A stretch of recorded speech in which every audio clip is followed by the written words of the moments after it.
दोस्तों, जम्मू कश्मीर में आतंकी हमले के बाद पूरा देश गुस्से में है। हर कोई ये बात कर रहा है कि अब आतंक पर फाइनल प्रहार हो ही जाए। मुझे याद है दोस्तों, जब लोकसभा चुनाव होने वाले थे, प्रचार चल रहा था, तब उत्तर प्रदेश के मुख्यमंत्री योगी आदित्यनाथ ने प्रचार में कहा था कि मोदी जी पीएम बन गए तीसरी बार तो 6 महीने के अंदर पीओके भारत का हिस्सा बन जाएगा। मोदी जी को पीएम बने अब साल होने को है। मैं योगी आदित्यनाथ से पूछना चाहती हूँ कि पीओके भारत का हिस्सा बनेगा तो बाद में बनेगा। ये जो आतंक की फैक्ट्री पाकिस्तान में चल रही है, जिसके बारे में सुरक्षा एजेंसियां भी जानती हैं, योगी आदित्यनाथ भी जानते हैं, उनकी मोदी सरकार भी जानती है, इस पर फाइनल प्रहार कब होगा? या फिर ये जो मामले हैं, इतने गंभीर और सेंसिटिव मामले, इन पर केवल बयानबाजी और राजनीतिक रोटियां ही सेकी जाएंगी? दोस्तों, ये बात सच है कि देश को जख्म लगे हैं, गहरे जख्म लगे हैं, लेकिन इन सब के बीच हमें उन सवालों से बचना नहीं चाहिए जिन सवालों के जवाब अगर हमें नहीं मिले तो ऐसी चूक लगातार होती रहेगी।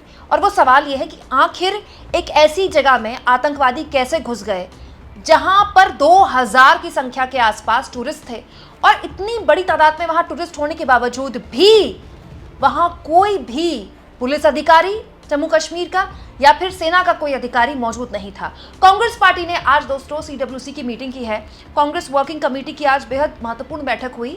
इसमें कांग्रेस पार्टी के राष्ट्रीय अध्यक्ष मल्लिकार्जुन खड़गे मौजूद थे दोस्तों। इसके अलावा इस बैठक में राहुल गांधी मौजूद थे, सोनिया गांधी मौजूद थी, प्रियंका गांधी मौजूद थी। इसके अलावा केसी वेणुगोपाल यहाँ पर मौजूद थे, जयराम रमेश यहाँ पर मौजूद थे। तमाम कांग्रेस के दिग्गज नेता यहाँ पर मौजूद थे। और कांग्रेस पार्टी ने इस सर्वदलीय बैठक में न केवल आगे की रणनीति बनाई इस पूरे मुद्दे को लेकर, साथ में कुछ मिनट के लिए खड़े होकर जिन परिवारों ने अपने अपनों को खोया है उनके प्रति शोक संवेदना व्यक्त की। इन तमाम लोगों को श्रद्धांजलि दी गई कुछ मिनट का मौन रख के। लेकिन इस बैठक से जो अंदर खाने खबर निकल कर आई है और जो जानकारी मेरे पास है दोस्तों, वो ये है कि कांग्रेस पार्टी की तरफ से रणनीति बनी है। रणनीति सरकार का साथ देने और सरकार से सवाल पूछने की। दोस्तों, कांग्रेस पार्टी ने पहले से ही, कांग्रेस पार्टी नहीं, जितने भी विपक्षी दल है, लगातार ये कह रहे हैं कि हम सरकार के साथ हैं, सरकार को जो एक्शन लेना है पाकिस्तान के खिलाफ ले, आतंकवाद पर फाइनल प्रहार कर ही दे। लेकिन कांग्रेस पार्टी ने अपनी जिम्मेदारी समझते हुए ये भी तय किया है आज इस सीडब्ल्यूसी की बैठक में कि सरकार का फुल सपोर्ट तो हम देंगे ही देंगे विपक्षी पार्टी के तौर पर, बल्कि सरकार से हम सवाल भी पूछना चाहते हैं।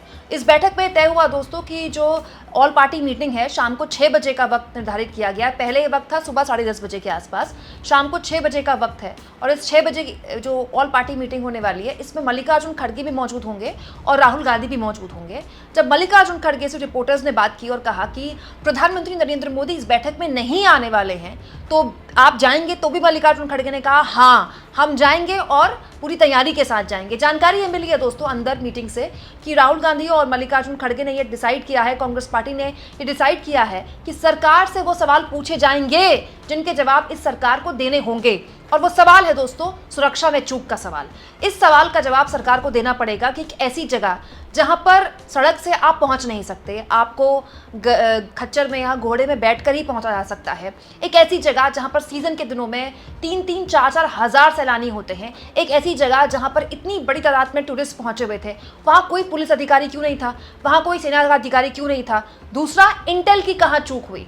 सुरक्षा एजेंसियों का दावा है कि उन्होंने पहले ही खुफिया तंत्र को अलर्ट किया था, तो फिर खुफिया तंत्र ने कहाँ चूक की? क्या उस अलर्ट को सीरियसली नहीं लिया गया? क्योंकि दोस्तों, जम्मू कश्मीर एक पूर्ण राज्य अब नहीं है।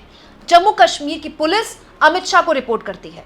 जम्मू कश्मीर का पूरा तंत्र एलजी के अंतर्गत है, जो कि केंद्र द्वारा अपॉइंट होते हैं। बेसिकली जम्मू कश्मीर में अब कुछ भी अगर होता है लॉ एंड ऑर्डर के मामले में, उसके लिए केवल और केवल अमित शाह जिम्मेदार है। तो इस पूरी मीटिंग में कांग्रेस पार्टी की यह तय हुआ कि इस बात को लेकर भी सवाल पूछे जाएंगे सरकार से कि आखिर गृह मंत्री अमित शाह और प्रधानमंत्री नरेंद्र मोदी अपनी जिम्मेदारी से क्यों बच रहे हैं? क्यों? क्योंकि दोस्तों, अभी कुछ दिन पहले लोकसभा के सत्र में संसद के अंदर अमित शाह ने कश्मीर को लेकर बड़े बड़े वादे किए थे, बड़े बड़े दावे कर दिए थे। अब लोग ये सवाल पूछ रहे हैं कि क्या कश्मीर में जमीनी हालात के बारे में अमित शाह को जानकारी ही नहीं थी? तो फिर लोकसभा के अंदर वो कश्मीर को लेकर इस तरह के दावे कैसे कर रहे हैं? सब जानते थे कि पड़ोसी देश से आए दिन आतंकवादी घुसते थे, या बम धमाके करते थे, हत्याएं करते थे। एक भी त्योहार ऐसा नहीं होता था जो चिंता के बगैर जाता था। और केंद्र सरकारों का रवैया लचीला होता था, चुप्पी साध जाते थे, बोलने में डर लगता था। कोई दुविधा भी थी, शायद वोट बैंक का भी डर था। नरेंद्र मोदी जी के आने के बाद आतंकवाद के खिलाफ जीरो टॉलरेंस की नीति प्रधानमंत्री की नीति। वहीं कुछ वक्त पहले का प्रधानमंत्री का ये वक्तव्य भी सोशल मीडिया में वायरल है दोस्तों। पीएम कश्मीर को लेकर बातें कर रहे हैं कि कश्मीर में पुराने दिन किस तरह से थे और वहां टूरिस्ट किस तरह से आते थे, और उनकी सरकार की मंशा है कि टूरिस्ट सेफ कश्मीर को बनाया जाए। लेकिन मोदी के इन दावों के परखच्चे उड़ गए, क्योंकि टूरिस्ट को बचाने के लिए, आतंकवादियों पर गोली चलाने के लिए एक भी सुरक्षा अधिकारी या फिर एक भी सुरक्षा बल उस वक्त वहां पर पहलगाम में मौजूद नहीं था। सुनिए मोदी ने क्या कहा था। भाजपा एक ऐसा जम्मू कश्मीर बनाने जा रही है जो जम्मू कश्मीर टेरर फ्री होगा और टूरिस्ट के लिए स्वर्ग होगा। मुझे पुराने दिन याद आते हैं। यहां के लोग, खास तौर पर भद्रवाह के साथी, मेरी काफी उनसे मुलाकातें होती रहती थी, तो वो बड़े गर्व से कहते थे किसी समय कि मोदी जी यहां फलाना फिल्म की शूटिंग होती थी, मोदी जी वहां फलाना फिल्म की शूटिंग सीन शूट हुआ था। लेकिन आतंकवाद बढ़ने के बाद यहां फिल्म वालों का आना बंद हो गया। पिछले 10 वर्षों की मेहनत के बाद अब ये हालत भी बदलते नजर आ रहे हैं। यहां देश ही नहीं, दुनिया भर से फिल्म वाले शूटिंग करने आए। हम ऐसी व्यवस्था बना रहे हैं।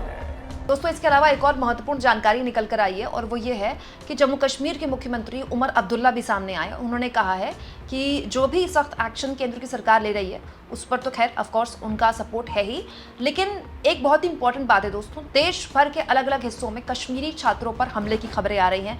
चाहे वो बात उत्तराखंड से हो, चाहे वो चंडीगढ़ से हो, अलग अलग जगह से ऐसी खबरें आ रही हैं। देखिए, मैं कुछ हेडलाइंस आपके लिए लेकर आई हूँ। पहलगांव आतंकी हमले के बाद उत्तराखंड में कश्मीरी छात्रों को देहरादून छोड़ने की धमकी दी जा रही है। इसके अलावा दोस्तों, चंडीगढ़ सहित देश के कई राज्यों से ऐसी खबरें आ रही हैं जहां पर स्टूडेंट्स जो कि कश्मीर के हैं, देश के अलग अलग हिस्सों में पढ़ने जा रहे हैं और उनको डर लग रहा है अपनी सुरक्षा का। तो जम्मू कश्मीर के मुख्यमंत्री उमर अब्दुल्ला ने यही कहा है कि इस बात का ध्यान रखें कि कश्मीरी भी इस मामले में उतने ही पीड़ित हैं जितना देश का कोई और नागरिक। हम तो आतंकवाद 30 साल से झेल रहे हैं, हमको निशाना ना बनाएं, निशाना आतंकवाद को बनाएं। और इस तरह की घटनाएं लगातार देश से आ रही हैं, और चिंता की बात यह है दोस्तों कि ऐसे राज्यों से भी आ रही है जहां डबल इंजन की सरकारें हैं। और ये सच है दोस्तों कि कश्मीर के जो बच्चे हैं, अगर कश्मीर में हालात ठीक होते तो कश्मीर में ही पढ़ते ना, देश के बाकी हिस्सों में पढ़ी इसलिए रहे हैं क्योंकि उनके पास इसके अलावा कोई विकल्प नहीं है। तो ऐसे में हम अगर अपने लोगों के खिलाफ खड़े हो जाएं, अपने लोगों की सुरक्षा में खतरा पैदा हो जाए, तो एक्चुअली में हम पाकिस्तान के आतंकवादियों के उन मंसूबों को अमली जमा पहना रहे हैं, उनके मंसूबों में उनका सपोर्ट कर रहे हैं, जो ये चाहते हैं कि देश में हालात जो हिंदू मुसलमान है उस तरह के सौहार्द को नुकसान पहुंचे, जो ये चाहते हैं कि कश्मीर के छात्र देश के बाकी हिस्सों में सुरक्षित महसूस ना कर पाएं। दोस्तों, एक नागरिक के तौर पर ये इस वक्त में हमारी जिम्मेदारी है कि हम संगठित हों। याद रखिए, बंद मुट्ठी लाख की, खुल गई तो खाक की। अगर आज हम धर्म के आधार पर या क्षेत्र के आधार पर भेदभाव करेंगे एक दूसरे पर, तो हम एक्चुअली में वही काम कर रहे हैं जो पाकिस्तानी चाहते हैं। याद रखिए, हमें पाकिस्तान के प्रोपेगेंडा को इस हमले के बाद ध्वस्त करना है, जैसा हम इससे पहले करते आए हैं, ना कि उसके प्रोपेगेंडा में हिस्सा बनना है। वो जीत जाएंगे अगर हम आपस में एक दूसरे पर उंगली उठाएंगे। तो आप इस मुद्दे पर क्या सोचते हैं दोस्तों, कमेंट बॉक्स में जरूर लिखें। और साथ साथ ये भी बताएं कि आज सर्वदलीय बैठक पे शाम 6 बजे क्या मोदी को शामिल होना चाहिए, क्योंकि लगातार ये सवाल उठ रहे हैं कि प्रधानमंत्री मोदी बिहार में एक रैली को संबोधित कर सकते हैं, बिहार में तमाम परियोजनाओं को हरी झंडी दिखा सकते हैं, तो फिर दिल्ली में आकर इतनी इंपॉर्टेंट सर्वदलीय बैठक में आखिर मोदी शामिल क्यों नहीं हो सकते। और जितना हो सके दोस्तों, चैनल को शेयर भी करें, सब्सक्राइब भी करें, और थैंक्स और ज्वाइन के ऑप्शन से अगर आप चाहें तो कुछ आर्थिक मदद भी चैनल की जरूर करें।